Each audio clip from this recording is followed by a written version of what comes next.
দিচ্ছেন। এমন একটা সময় আসবে কিয়ামত সন্নিকট হয়ে যাবে, মানুষের কাছে বছর মনে হবে মাসের মতো, মাস মনে হবে সপ্তাহের মতো, সপ্তাহ মনে হবে দিনের মতো, আর দিন মনে হবে একটা ঘন্টার মতো। এমন একটা দিন হয়তো কিয়ামত অটোমেটিক ভাবে আর কাছে চলে আসছে, হয়তো আমরা এটা অনুধাবন করতে পেরেছি।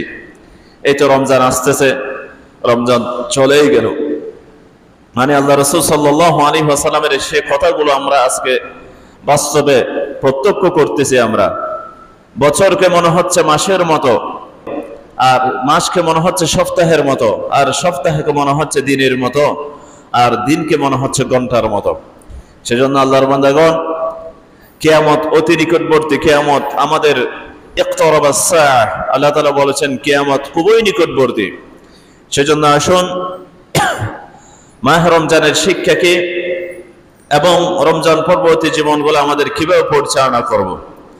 আল্লাহ সুবহানাহু ওয়া তাআলা আমাদেরকে সৃষ্টি করেছেন একটা উদ্দেশ্য নিয়ে। একটা কি নিয়ে? উদ্দেশ্য নিয়ে। আল্লাহ তাআলা উদ্দেশ্য ব্যতীত এখানে কোনো সৃষ্টি আল্লাহ তাআলা দুনিয়ার মধ্যে সৃষ্টি করে নাই। সেই উদ্দেশ্যকে আল্লাহ সুবহানাহু ওয়া তাআলা আমাদেরকে বলতেছেন, বিসমিল্লাহির রহমানির রহিম, وما خلقت الجن والإنس إلا ليعبدون। আমি মানুষ এবং জিনকে সৃষ্টি করে নাই, কিন্তু একটা উদ্দেশ্যে সৃষ্টি করেছি, আর কোনো উদ্দেশ্য নেই আমার। সেটা হলে তারা একমাত্র আমার ইবাদত করবে। তারা একমাত্র আমার কি করবে? অর্থাৎ ইবাদতের ধারাবাহিকতা এটা মওত পর্যন্ত রাখতে হবে। কি পর্যন্ত? আল্লাহ সুবহানাহু ওয়া তাআলা আমাদেরকে যেই মাসগুলো দিয়েছেন, যে বছরগুলো দিয়েছেন, যে হায়াতটা দিয়েছেন, পুরো জিন্দেগি কার ইবাদত করতে হবে? আল্লাহর। নাকি শুধু রমজান মাসে ইবাদত করলে সব ইবাদত করে ফেলেছে, আমাদের এখন আর কোনো কিছু করার প্রয়োজন নেই? এটা কি এরকম? না, কারণ আল্লাহ তাআলা বলছে, ওয়া মা খালাকতুল জিন্না ওয়াল ইনসা ইল্লা লিয়াবুদুন। আমি মানুষ এবং জিনকে সৃষ্টি করেছি কি জন্য? ইবাদতের জন্য। অর্থাৎ আমি ঘুমাচ্ছি, ওটা ইবাদত হতে পারবে। আমি কাজ করতেছি, হালাল উপার্জন করতেছি, ওটা ইবাদত হবে। আমি গোসল করতেছি, এটাও ইবাদত হবে। এবং আমি ওয়াশরুমে যাচ্ছি, এটাও কি হয়ে যাবে? ইবাদত হবে। কিন্তু ইবাদতটা হতে হবে, পদ্ধতিগুলো হতে হবে কার অনুসরণে? আতিউল্লাহ ওয়া আতিউর রাসূল। আমার আল্লাহ বলেন, তোমরা আমার আনুগত্য করো এবং আমার রাসূলের আনুগত্য করো। ওয়া মান ইউতি'আর রাসূল ফাকাদ আতা'a আল্লাহ। আল্লাহ তাআলা বলেন, যে আমার রাসূলের আনুগত্য করেছে সে বরং আল্লাহর আনুগত্য করেছে। সুবহানাল্লাহ। সেজন্য এই ইবাদতগুলো, আমাদের যত কার্যক্রম রয়েছে, সমস্ত কার্যক্রমগুলোকে আর অনুসরণ করতে হবে। রাসূল পাক সাল্লাল্লাহু আলাইহি ওয়াসাল্লামের অনুসরণ যখন আমরা করব, তখন আমাদের ঘুমটা ইবাদত হয়ে যাবে, আমাদের হালাল উপার্জন যেটা করতেছি আমরা, সেগুলো ইবাদত হয়ে যাবে, আমাদের চলাফেরা ইবাদত হয়ে যাবে, আমাদের হাঁটা ইবাদত হয়ে যাবে, আমাদের বসা ইবাদত হয়ে যাবে। الذين يذكرون الله قياما وقعودا وعلى جنوبهم ويتفكرون في خلق السماوات والأرض। দাঁড়িয়ে, বসা অবস্থা, শোয়া অবস্থা, সমস্ত কিছু কি হয়ে যাবে? ইবাদত হয়ে যাবে। কিন্তু একমাত্র শর্ত কি? لقد كان لكم في رسول الله أسوة حسنة। ওয়ামার বান্দারা, আমি তোমাদের এই জন্য একমাত্র রোল মডেল হিসেবে নির্বাচিত করেছি, তোমাদের অনুসরণীয় হিসেবে একমাত্র আমার রাসূলকে। সুবহানাল্লাহ। কাকে? সেজন্য রাসূলুল্লাহ সাল্লাল্লাহু আলাইহি ওয়াসাল্লামের অনুসরণ যখন আমরা প্রত্যেকটা কাজ করব, তখন প্রতিটা কাজ, প্রতিটা সময় কি হয়ে যাবে? আমাদের ইবাদত হয়ে যাবে। এখন আসুন, ইবাদতটা কি আমরা শুধু রমজান মাসে করে ফেলেছি? রমজান মাসে যত কাজ করার, যত ইবাদত করার, সমস্ত কিছু করে ফেলেছি, এটা এরকমই না। আল্লাহ তাআলা কি বলতেছেন দেখেন, আমাকে আপনাদেরকে উদ্দেশ্য করে। আল্লাহ তাআলা বলেন, ওয়া'বুদ রাব্বাকা হাত্তা ইয়াতিয়াকাল ইয়াকিন। ও আমার বান্দারা, তোমরা আমার ইবাদত করো যতক্ষণ না পর্যন্ত তোমাদের নির্দিষ্ট সময় চলে আসে। ইয়াকিন মানে ইবনে কাসিরের মধ্যে এসেছে, তাফসীর ইবনে কাসির, ওয়া'বুদ রাব্বাকা হাত্তা ইয়াতিয়াকাল ইয়াকিন। তোমরা আমার ইবাদত ততক্ষণ পর্যন্ত করতেই থাকো, তোমরা প্রচেষ্টা চালিয়ে যেতে থাকো, তোমরা সংগ্রাম চালিয়ে যেতে থাকো। কতক্ষণ পর্যন্ত? হাত্তা ইয়াতিয়াকাল ইয়াকিন, ইয়ানি আল মাউত, যতক্ষণ না পর্যন্ত তোমাদের মৃত্যু এসে উপস্থিত হয়। আল্লাহু আকবার। তার মানে আল্লাহ তাআলা আমাদেরকে নির্দিষ্ট একটা সময় দিয়েছেন। নির্দিষ্ট একটা কি দিয়েছেন?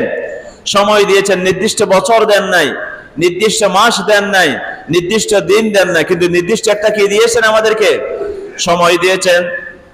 নির্দিষ্ট সময়ের ভিতর তোমাকে অবশ্যই আমার ইবাদত চালিয়ে যেতে হবে। আমার বান্দারা, মৃত্যু পর্যন্ত তোমাকে ইবাদত করে যেতে হবে। মৃত্যুর পরে কি হাজার কোটি আমল করলে এগুলো কোনো কাজে আসবে? কোনো কাজে আসবে না। আর মৃত্যুর পরে আমলের যে সিলসিলা, যে ধারাবাহিকতাটা বন্ধ হয়ে যাবে। ওটা কি হয়ে যাবে? বন্ধ হয়ে যাবে। সেজন্য আমার আল্লাহ শুধু কি রমজান মাসের আল্লাহ নাকি সমগ্র মাসসমূহের আল্লাহ? আমার প্রতিপালক আল্লাহ সুবহানাহু ওয়া তাআলা। আমরা আল্লাহকে শুধু কি রমজান মাসে মানবো নাকি সারা বছরেই মানবো? যদি আমি বলি আমি তো রমজান মাসে যত ইবাদত সবগুলো করে ফেলেছি, এত কষ্ট করেছি, তারাবিহ করেছি, আমি কিয়ামুল লাইল করেছি, আমি রোজা রেখেছি, আমি কোরআন তেলাওয়াত করেছি, অসংখ্য দান সাদকা করেছি, এখন তো আর কোনো কাজ করার নেই, আমাকে জান্নাত না দিলে আর কাকে দিবে? নাউযুবিল্লাহ। আমাকে জান্নাত না দিলে আর কাকে দিবে? আসুন এখন আমাদের রমজানের শিক্ষা সমূহ কি কি শিক্ষা আমরা অর্জন করতে পেরেছি রমজানের দীর্ঘ এক মাস? এটা আমাদের জন্য it was the training camp for us. এটা আমাদের জন্য ট্রেনিং ক্যাম্প ছিল। একটা ক্যাম্পের ভিতর আমরা প্রশিক্ষণ নিয়েছি। সেই প্রশিক্ষণ থেকে আমরা কি প্রশিক্ষণ নিয়েছি? সেই প্রশিক্ষণ ক্যাম্প থেকে সর্বপ্রথম শিক্ষা হলো ইখলাস। সর্বপ্রথম শিক্ষা হলো কি? ইখলাস অর্থাৎ আন্তরিকতা। একমাত্র ইবাদত হতে হবে কার জন্য? আল্লাহর জন্য। একমাত্র ইবাদত হতে হবে কার জন্য? এটা হলো রমজানের প্রথম শিক্ষা। قل إن صلاتي ونسكي ومحياي ومماتي لله رب العالمين। ওমর বান্দা তুমি বলো ইন্না সলাতি ওয়া নুসুকি, আমার হায়াত, আমার নামাজ, আমার কুরবানি যত কিছু রয়েছে সমস্ত কিছু লিল্লাহি রাব্বিল আলামিন, একমাত্র আমার প্রতিপালকের জন্য। কার জন্য হতে হবে? আল্লাহর জন্য। وما أمروا إلا ليعبدوا الله مخلصين له الدين। আমি তো আমার বান্দাদেরকে আর কোন নির্দেশ দিলে একমাত্র ইখলাস সহকারে, মুখলিস সহকারে, তারা সবাই মুখলিস হয়ে যাবে, ইখলাস সহকারে একমাত্র আমার ইবাদত করবে। সুবহানাল্লাহ। তাহলে দেখুন, রমজানে আপনি যেহেতু ইখলাস সহকারে ইবাদত করেছেন, সেজন্য আল্লাহ রাসূল সাল্লাল্লাহু আলাইহি ওয়াসাল্লাম হাদিসে কুদসির মধ্যে বলেন, আল্লাহ তাআলার জবান মোবারক দিয়ে, আস-সাওমু লি ওয়া আনা আজজি বিহি, রোজা আমার জন্য, আমি নিজে এটার প্রতিদান দিব। সুবহানাল্লাহ। রোজা আমার জন্য। ওয়া ফি রাওয়ায়াতিন আস-সাওমু লি ওয়া আনা উজজা বিহি, রোজা আমার জন্য, ওয়া আনা উজজা বিহি, আর রোজার প্রতিদান আমি প্রতিপালক নিজেই হয়ে যাব। সুবহানাল্লাহ। এটা কিসের কারণে আমরা অর্জন করতে পেরেছি এত বড় পুরস্কার? সেটা হলো ইখলাস। সেটা হলো কি? ইখলাস মানে একমাত্র ইবাদত হতে হবে কার জন্য? আল্লাহর জন্য। মুহাদ্দিসগণ ব্যাখ্যা করেছেন, আল্লাহ সুবহানাহু ওয়া তাআলা এটা বলেছেন কোন আস-সাওমু লি ওয়া আনা আজজি বিহি।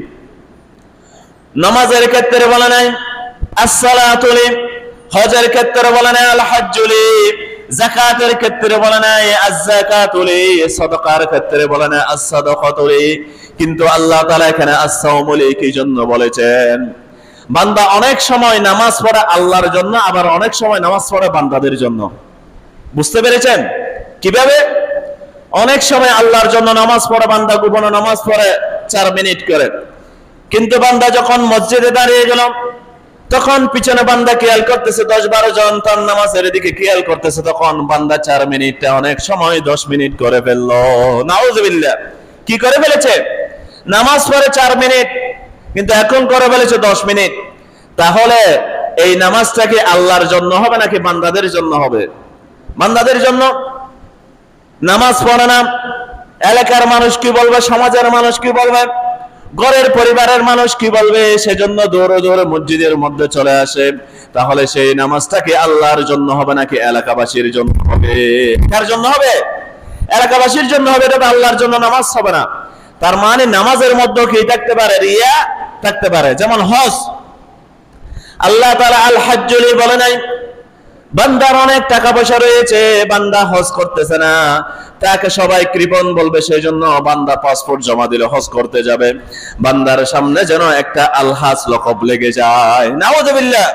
অনেক বান্দা, আল্লাহর বান্দা এরকম রয়েছে, তার সামনে যেন একটা, তার টাইটেলের সামনে যখন একটা কি লেগে যায়, যেন আলহাজ লেগে যায়, তখন এই হজটা অনেক টাকা খরচ করে হজ করে এসেছেন, এই হজটা কি আল্লাহর জন্য হবে নাকি বান্দাদের জন্য হবে? বান্দাদের জন্য। আপনি তো টাইটেল লাগানোর জন্য করেছেন আলহাজ, সবাই আমাকে হাজি বলুক, তাহলে এটা আপনার হজ, এটা আল্লাহর জন্য হবে না, এটা হয়ে যাবে কার জন্য? এটা বান্দাদের জন্য হয়ে যাবে। যাকাত কেউ বলেন আল্লাহ তাআলা নিজের জন্য, আজ যাকাতুল মালানাইন, বান্দা সমাজের মধ্যে যখন যাকাত দেয় না তখন সবাই তাকে কৃপণ বলেন, তখন সবাইকে লোক দেখিয়ে দেখিয়ে যাকাত দান করে এবং সবাইকে দেখিয়ে দেখিয়ে সদকা প্রদান করে। নাউযুবিল্লাহ। কি জন্য? সবাই তাকে দানবীর বলার জন্য। সবাই তাকে কি বলার জন্য? দানবীর বলার জন্য। সেজন্য কিয়ামতের ময়দানে 7 শ্রেণীর ব্যক্তিকে আল্লাহ তাআলা আরশের নিচে ছায়া দিবেন, তার মধ্যে ওই শ্রেণীর ব্যক্তি অন্তর্ভুক্ত যে ডান হাতে দান করলে বাম হাতে জানে না, বাম হাতে দান করলে ডান হাতে জানে না। সুবহানাল্লাহ। হ্যাঁ, এখানে একটা মাসালা রয়েছে, প্রকাশ্যে দান করা নিষেধ, প্রকাশ্যে দান করা এক ক্ষেত্রে জায়েজ। সেটা হলো কোথাও একটা মসজিদ হচ্ছে, মাদ্রাসা হচ্ছে, অথবা কোথাও হসপিটাল হচ্ছে, নলকূপ হচ্ছে, যে কোনো কিছু ভালো কাজ হচ্ছে। মনে করেন কেউ টাকা পয়সা দিচ্ছে না, কিন্তু আপনি 10,000 টাকা দিলেন, আপনাকে দেখে যেন অন্যরা টাকা দিতে পারে, তখন ওই ক্ষেত্রে জায়েজ। ওই ক্ষেত্রে কি জায়েজ, কিন্তু গোপনে দান করা উত্তম। গোপনে দান করা উত্তম। তাহলে ইখলাস কি? ইখলাস হলো একমাত্র ইবাদত হতে হবে কার জন্য? মসজিদে নামাজ পড়তে আসবে কার জন্য? যাকাত দিবে কার জন্য? হজ উমরা করবে কার জন্য? দান সৎকার দিবে কার জন্য? আমার সমস্ত জীবনের ভালো কাজগুলো একমাত্র কার জন্য করব? আল্লাহর জন্য করব। তাহলে রমজানের ক্ষেত্রে আল্লাহ তাআলা এখানে আসসাউমুলি বলেছেন, বান্দা নামাজ অন্যের জন্য আদায় করতে পারে, আবার আল্লাহর জন্য করতে পারেন, কিন্তু রোজা এমন একটা ইবাদত বান্দা আল্লাহ ছাড়া অন্য কারো জন্য করতে পারে না, চাইলেও পারে না, চাইলেও পারে না। বান্দা 14 ঘন্টা 15 ঘন্টা রোজা রেখেছে, 14 ঘন্টা 15 ঘন্টা সবার সামনে থাকে না, গোপনে ওয়াশরুমের ভিতরে যায়, আবার পুকুরের মধ্যে ডুব দিয়ে দেন। পুকুরের মধ্যে ডুব দিলেও তখন বান্দা একটুকু পানি খায় না। সুবহানাল্লাহ। কি জন্য? বান্দার আল্লাহ তাআলা বলেছে রোজা কি জন্য? আসসাউমুলি, রোজা আমার জন্য, ওয়া আনা আজজি বিহি, রোজার প্রতিদান কে দিবে? আল্লাহ তাআলা নিজেই দিবে। সেজন্য এটাই হলো ইখলাস। এটাই হলো কি? বান্দা কি রোজা অন্য কারোর জন্য রেখেছে? রাখে নাই। সেজন্য রোজার প্রথম শিক্ষা হলো ইখলাস, আন্তরিকতা। একমাত্র আমাদের সমস্ত ইবাদত গুলো কার জন্য করতে হবে? আল্লাহর জন্য। দ্বিতীয়তম শিক্ষা হলো ইহসান। ইহসানকে হাদিস শরীফের মধ্যে এসেছে, আল ইহসান قال أن تعبد الله كأنك تراه فإن لم تكن تراه فإنه يراك। ইহসান হলো আল্লাহ তাআলার ইবাদত এমন ভাবে করা যেন আল্লাহ তাআলা আমাদেরকে দেখতেছেন। সুবহানাল্লাহ। আন তা'বুদাল্লাহ কাআন্নাকা তারাহ, এমন ভাবে ইবাদত করে যেন তুমি আল্লাহকে দেখতেছো। জিবরাইল আলাইহিস সালাম এসেছেন, ইয়া রাসূলুল্লাহ মাল ইহসান, ইহসানকে আমাকে একটু শিক্ষা দিন। তখন আল্লাহ রাসূল সাল্লাল্লাহু আলাইহি ওয়াসাল্লাম বিখ্যাত এই উক্তিটি করেছেন, আল ইহসানু আন তা'বুদাল্লাহ কাআন্নাকা তারাহ, তুমি এমন ভাবে ইবাদত করো, তুমি এমন ভাবে তোমার কার্যক্রমগুলো সম্পাদন করো যেন তুমি তোমার আল্লাহকে দেখতে পাচ্ছ। সুবহানাল্লাহ। এখন তো বলতে পারবেন আমি তো আল্লাহকে দেখি না, আমি তো ইবাদত করার সময় আল্লাহকে দেখতে পাই না, আল্লাহকে। কিন্তু না, আপনি আপনার অন্তরের মনিকোটায় এটা স্থাপন করে নেবেন এই বিশ্বাসটা, আমি যে ইবাদত গুলো করতেছি এগুলো আমার আল্লাহ প্রত্যক্ষ করতেছেন। তখন আপনার ইবাদতের মধ্যে সাথ আসবে, আপনার ইবাদতের মধ্যে একনিষ্ঠতা আসবে, আপনার ইবাদতের মধ্যে সওয়াবগুলো কোটি কোটি গুণ বৃদ্ধি পেয়ে যাবে। সুবহানাল্লাহ। কিভাবে করবেন এখন ইবাদত? আন তা'বুদাল্লাহা কাআন্নাকা তারাহ, আপনি নামাজ পড়তেছেন, দেখতেছেন কে? মানে আপনি আল্লাহকে দেখতেছেন এভাবে। যেমন দেখেন কলকারখানার মধ্যে শ্রমিকরা এমনি কাজ করে, কিন্তু যেদিন বলে মালিক আসবে তখন তারা কি ফাঁকিবাজি করে? কারণ কি জন্য? মালিক দেখতেছে। আপনি একজন মানুষকে এনেছেন কাজ করার জন্য বাজার থেকে, তার সাথে সাথে যদি আপনি তাকে, সে কি কাজে ফাঁকি দিবে? কিন্তু আপনি একটু দূরে চলে গেলে সে ফাঁকিবাজি শুরু করে দেবে না? অধিকাংশ মানুষ এরকম ফাঁকিবাজি শুরু করে। যেমন ইন্ডাস্ট্রির মালিক, তিনি না থাকলে তখন শ্রমিকেরা অনেক সময় ফাঁকিবাজি করে, কিন্তু যেদিন তিনি আসবেন কেউ কি ফাঁকিবাজি করবে? কারণ কি জন্য? আমাদের মালিক দেখবে, আমাদের ওনার দেখবে, ইন্ডাস্ট্রির মালিক দেখবে, আমরা কিভাবে ফাঁকি দিতে পারবো। তদরূপ আমরা যে কাজগুলো করতেছি, সেই কাজগুলো, যে ইবাদত গুলো করতেছি, সেই ইবাদত গুলো যদি আমরা আল্লাহকে দেখতেছি এমন ভাবে করি, তাহলে আমাদের ইবাদতের মধ্যে ইহসান চলে আসবে, আমাদের ইবাদতের মধ্যে আন্তরিকতা চলে আসবে, আমাদের ইবাদতের মধ্যে একটা লজ্জত পাওয়া যাবে, মজা পাওয়া যাবে, এবং সেই ইবাদতে কোটি কোটি গুণ সওয়াব বেশি পাওয়া যাবে। সুবহানাল্লাহ। তাহলে ইহসান কিভাবে পেয়েছি আমরা রমজানের মধ্যে? দেখেন, বান্দা কেউ দেখে না, রোজা ভাঙতেছে না, ওয়াজ সময় দেখেছে, বান্দা বলতেছেন কেউ না দেখলো, আমার বউ না দেখলো, আমার স্ত্রী সন্তান না দেখলো, আমাদের সমাজের কেউ না দেখলেও আমার আল্লাহ আমার দিকে তাকিয়ে আছে। সুবহানাল্লাহ। এরপর রাসূল সাল্লাল্লাহু আলাইহি ওয়াসাল্লাম বলেছেন, ফা ইল্লাম তাকুন তারাহু ফা ইন্নাহু ইয়ারাক। ও তুমি আব্দুল্লাহ, আব্দুর রহমান, তুমি যদি মনে করো তুমি আল্লাহকে দেখতেছো না, কিন্তু তুমি এটা মনে করো আল্লাহ তোমাকেই দেখতেছেন। সুবহানাল্লাহ। তাহলে এখানে দুইটা স্তর এসেছে। যারা তাসাউফপন্থী আলেমগণ বলেছেন, এখানে প্রথম মাকামটা হলো অনেক উপরে, যে মাকামটা হলো আপনি যদি এই মাকামে পৌঁছে যান, আপনি এমন ভাবে ইবাদত করতেছেন, আপনি আল্লাহকে, আল্লাহর নূর প্রত্যক্ষ করতেছেন, তখন ইবাদতের স্তরটা কোটি কোটি গুণ উপরে পৌঁছে যাবে। সুবহানাল্লাহ। সাধারণ মানুষের ইবাদতের স্তর কি? আমি তো আল্লাহকে দেখতেছি না, আমি কি আল্লাহ তাআলাকে অনুভব করতে পারতেছি না? না, আপনি যদি মুশাহাদা চালিয়ে যান, আন্তরিকতা চালিয়ে যান, প্রচেষ্টা চালিয়ে যান আল্লাহ রাসূল সাল্লাল্লাহু আলাইহি ওয়াসাল্লামের তরিকায়, আপনি এমন একটা স্তরে পৌঁছে যেতে পারবেন যে স্তরে আপনি ইবাদত করলে আল্লাহ তাআলার নূর প্রত্যক্ষ করবেন। সুবহানাল্লাহ। আল্লাহ তাআলা কি করবেন? এটা আল্লাহ রাসূল সাল্লাল্লাহু আলাইহি ওয়াসাল্লামের কথা, আনতা আবুদাল্লাহা কাআন্নাকা তারা। এমন স্তরে যদি আপনি পৌঁছে যান, তাহলে আপনি নামাজের মধ্যে, তখন নামাজটা 3 মিনিট না 4 ঘন্টা হলো ওই নামাজের মধ্যে বিরক্তি আসবে না। সুবহানাল্লাহ। তখন আপনি যদি দ্বিতীয়তম স্তর কি? দ্বিতীয়তম স্তর হলো আপনি আল্লাহকে দেখতে পাচ্ছেন না, অনুভব করতে পারতেছেন না, তাহলে রাসূল সাল্লাল্লাহু আলাইহি ওয়াসাল্লাম বলেন তুমি তোমার অন্তরের মধ্যে এটা ধারণা করো নাও আল্লাহ তাআলা তোমাকে দেখতেছেন। সুবহানাল্লাহ। তাহলে রোজার শিক্ষা কি? দ্বিতীয় সময় শিক্ষা হলো ইহসান। আমি রোজা ভঙ্গ করে নাই, আমি ওয়াশরুমের ভিতর গিয়েছি, পুকুরের মধ্যে ডুব দিয়েছি, আমার সাথে সাথে শত শত বন্ধুরা গোসল করতেছে নদীর মধ্যে, পুকুরের মধ্যে, চাইলেও সারাদিন উপবাস ছিলাম, এমন দুপুরে কড়া রোদের মধ্যে আমি চাইলেও একটু করে পানি পান করতে পারতাম, কিন্তু পুকুরে ডুব দিয়েও আমি খেয়াল করেছি আমার আল্লাহ আমাকে দেখতেছেন। সুবহানাল্লাহ। রোজার মধ্যে এরকম কেউ রোজা ভেঙেছেন? ভাঙেন নাই। কি জন্য? ওই ইহসানের স্তরে আপনি পৌঁছে গিয়েছেন। হাই, আমি রোজা কিভাবে ভাঙবো? আমি পানি খাচ্ছি পুকুরের ভিতর, ওয়াশরুমের ভিতর পানি খাচ্ছি, কেউ না দেখলে দেখতেছেন কে? আল্লাহ। কেউ না দেখলে দেখতেছেন কে? সেই শিক্ষাটা যদি আমরা অনুধাবন করতে পারি, আমরা কাজে লাগাতে পারি পরবর্তী 11 মাস, তাহলে আপনার এই মাকামটা অনেক উপরে উঠে যাবে। সুবহানাল্লাহ। তাহলে এটা হলো দ্বিতীয়তম শিক্ষা। তৃতীয়তম শিক্ষা হলো তাকওয়া। আল্লাহ সুবহানাহু ওয়া তাআলা বলেছেন, ইয়া আইয়ুহাল্লাযীনা আমানু কুতিবা আলাইকুমুস সিয়ামু কামা কুতিবা আলাল্লাযীনা মিন ক্বাবলিকুম লাআল্লাকুম তাত্তাকুন। তাকওয়া অর্জন করা তৃতীয়তম শিক্ষা। আল্লাহ তাআলা আমাদেরকে রমজানের রোজা দেয় নাই কোনো কিছু ছাড়া, কিন্তু একটা উদ্দেশ্য নিয়ে দিয়েছেন। কি উদ্দেশ্য নিয়ে?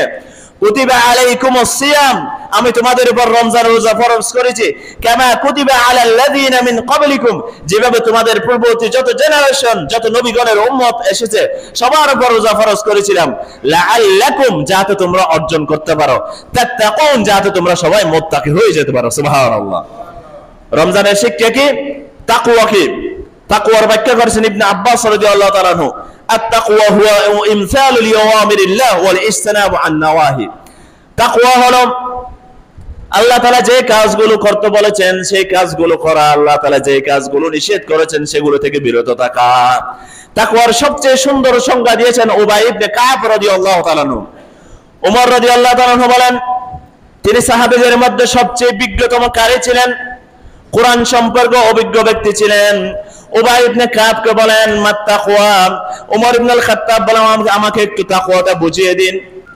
উবাই ইবনে কাব বলেন আপনি কখনো এমন কোন পথ দিয়ে যান নাই যে পথ ছোট একটা গিরিপথ, ডান দিকে কাটা বাম দিকে কাটা যুক্ত পথ, এই পথে আপনি কিভাবে অতিক্রম করেছেন? অর্থাৎ ডান দিকেও কাটা বাম দিকেও কাটা ছোট্ট একটা গিরিপথ, এই পথটা আপনি কিভাবে অতিক্রম করেছেন ও ওমর ইবনে আল খাত্তাব?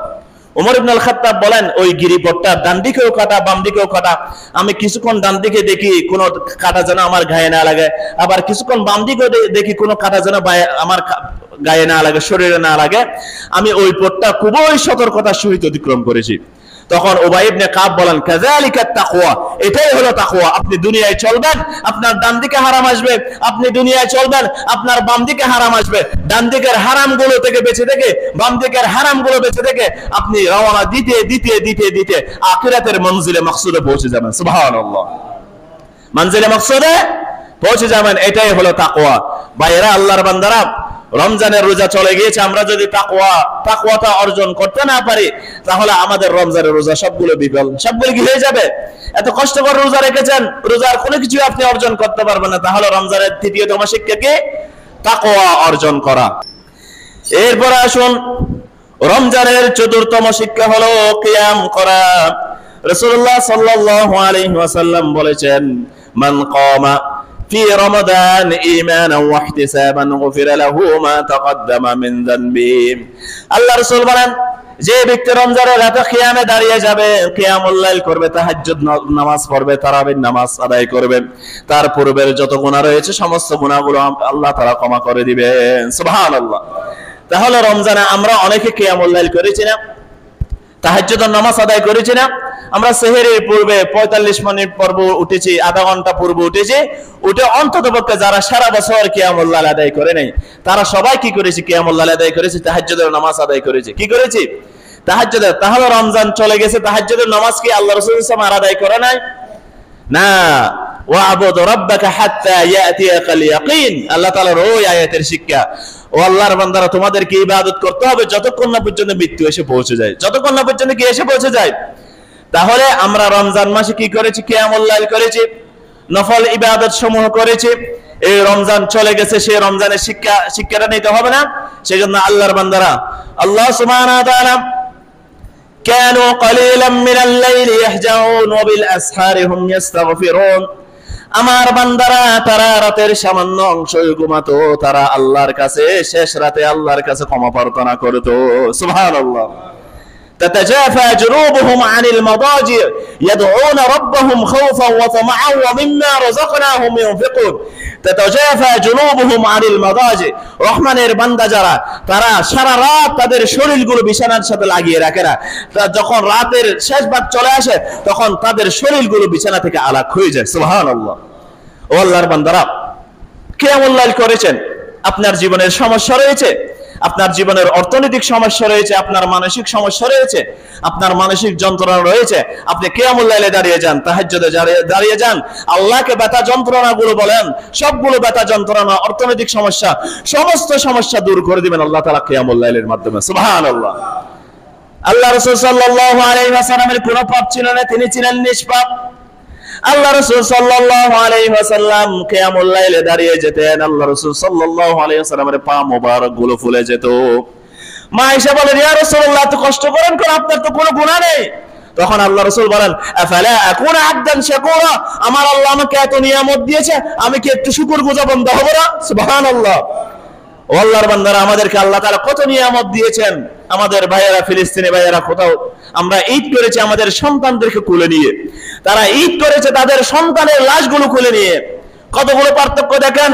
তাদের কোনো খাবার ছিল না, সেহরি ছিল না, ইফতারি ছিল না, তারা ঘাসের চোপ দিয়ে সেহরি করেছে। অনেক ফিলিস্তিনি ভাইয়েরা রয়েছে, তাদের কোনো মসজিদ ছিল না ঈদের নামাজ আদায় করার জন্য, কোনো ঈদগাহ ছিল না, কোনো বাড়ি ছিল না, তারা খোলা মাঠের মধ্যে ঈদের নামাজ পড়েছে।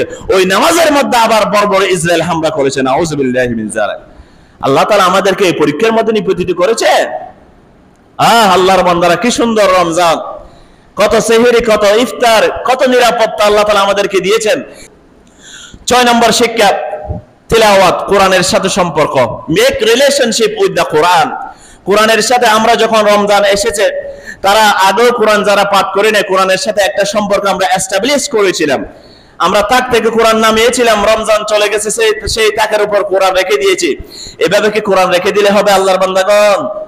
কোরআনের সাথে সম্পর্ক করতে হবে না? কোরআন তো আমরা রমজান মাসে অনেকে খতম আদায় করেছি, তাহলে কি কোরআন শুধু রমজান মাসে পড়ার জন্য নাকি সারা বছর পড়ানোর জন্য? সারা বছর কোরআন তেলাওয়াত করার জন্য। রাসূলুল্লাহ সাল্লাল্লাহু আলাইহি ওয়াসাল্লাম বলেন, মান ক্বারা হারফান মিন কিতাবিল্লাহ ফালাহু হাসানাতুন, যে ব্যক্তি আল্লাহর কোরআন থেকে একটি অক্ষর পাঠ করবে তাকে আল্লাহ তাআলা সওয়াব দিবে। ওয়াল হাসানাতু বিআশরি আমসালিহা, আর প্রত্যেকটি সওয়াব আল্লাহ তাআলা 1 থেকে 10 গুণ পর্যন্ত বৃদ্ধি করে। সুবহানাল্লাহ। ওয়ালা আকুলু আলিফ লাম মিন হারফুন, আমার উম্মতরা তোমরা মনে করিও না আমি আলিফ লাম মিম একটি হরফ বলতেছি, ওয়ালাকিন আলিফুন হারফুন ওয়া লামুন হারফুন ওয়া মিমুন হারফুন, বরং আলিফ একটি হরফ, লাম একটি হরফ, মিম একটি হরফ। যে ব্যক্তি এটা পাঠ করবে আলিফ লাম মিম, তাকে 30টা সওয়াব দেওয়া হবে। সুবহানাল্লাহ।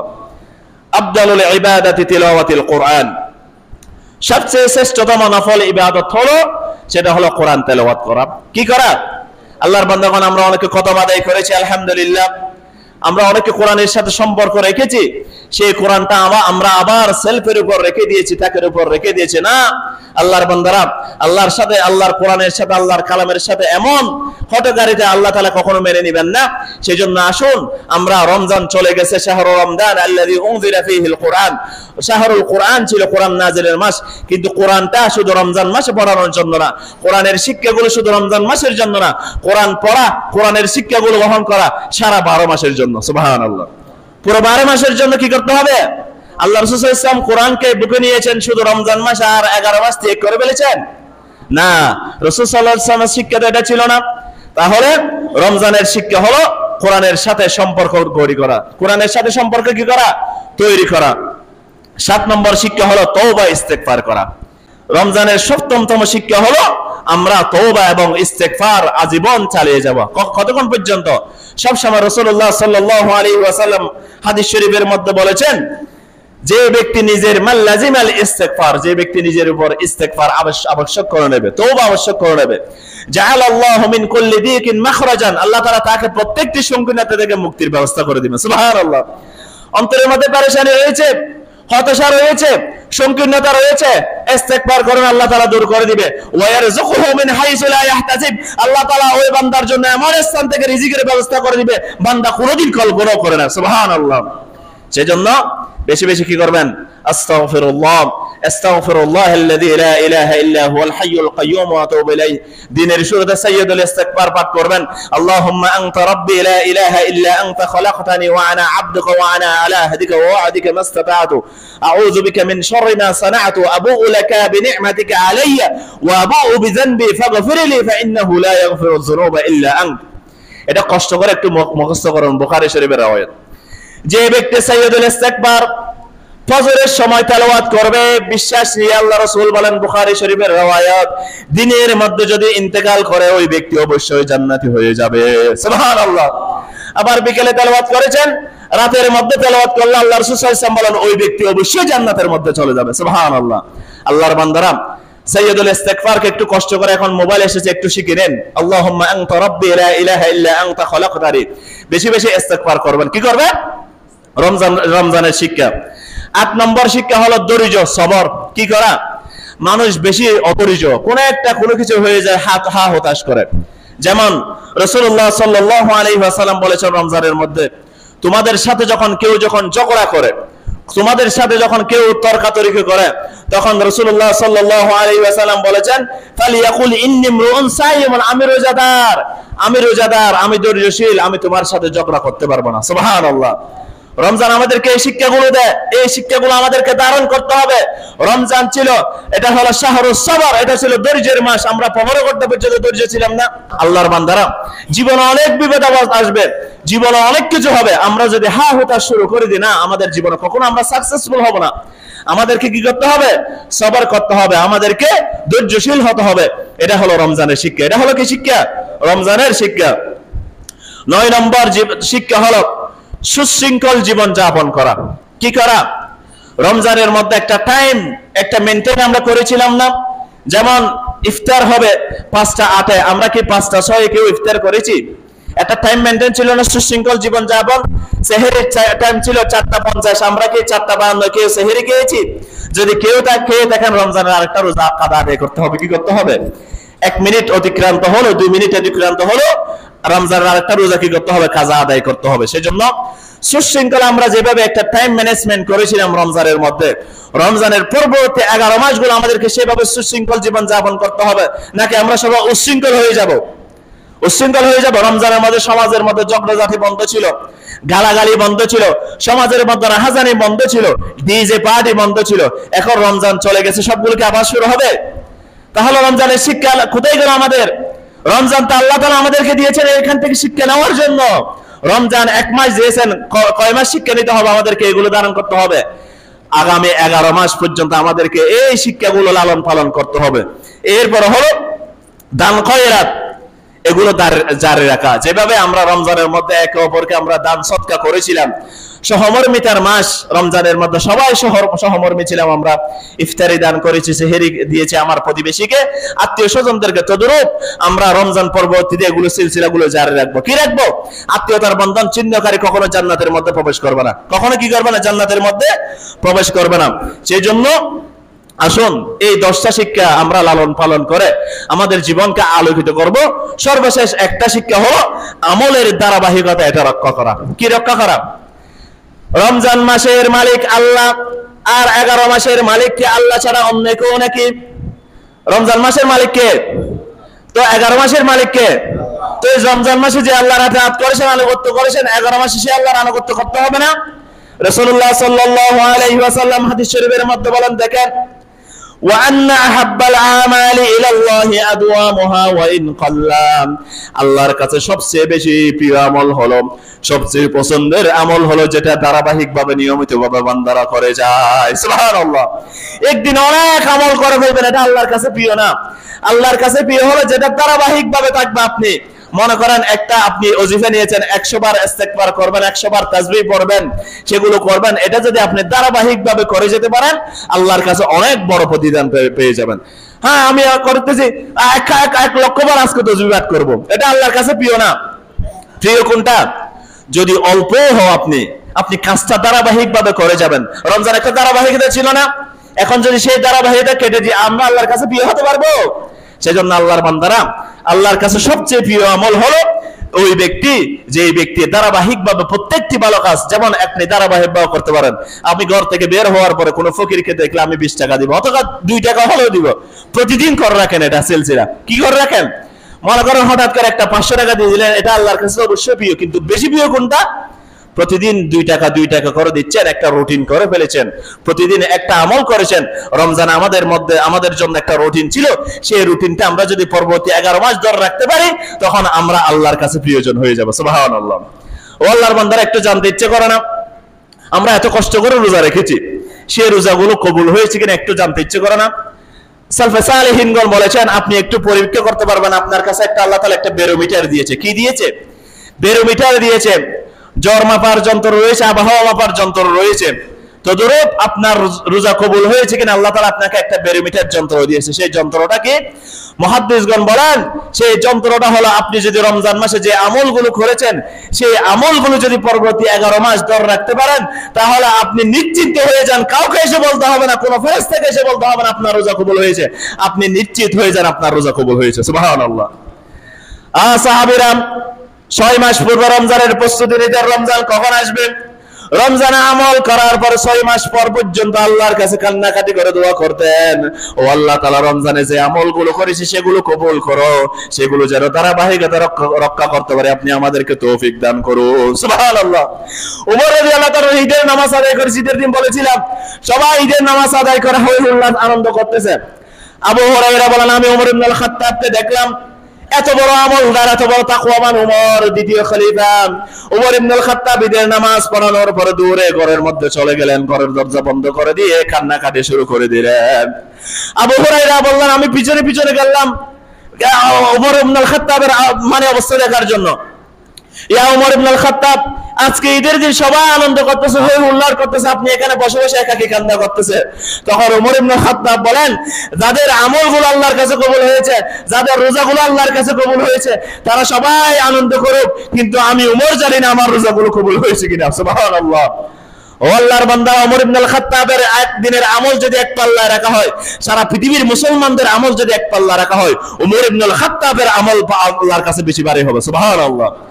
সেই ওমর ইবনে আল খাত্তাব ঈদের দিন এই অবস্থা, আর আমাদের তো রমজানের রোজার শেষে এলো খুশির ঈদ। এই রমজানের চাঁদ, ঈদের চাঁদ দেখেছি, শয়তান মুক্ত হয়েছে। এখন আমাদের যত শয়তানে, যত রকম অনিষ্টতা, যত রকম হারাম কাজ, সবগুলো এখন আমরা দ্বারগুলো খুলে দিয়েছি। ও আল্লাহর বান্দারা, আপনি যদি এটা হয়, তাহলে আপনার রোজাগুলো কবুল হয় না। নাউজুবিল্লাহ। কি হয় নাই? কবুল হয় না। সেই জন্য আল্লাহর বান্দারা, আপনার রোজা কবুল হয়েছে কিনা এটা কিভাবে জানতে পারবেন? কিভাবে জানতে পারবেন?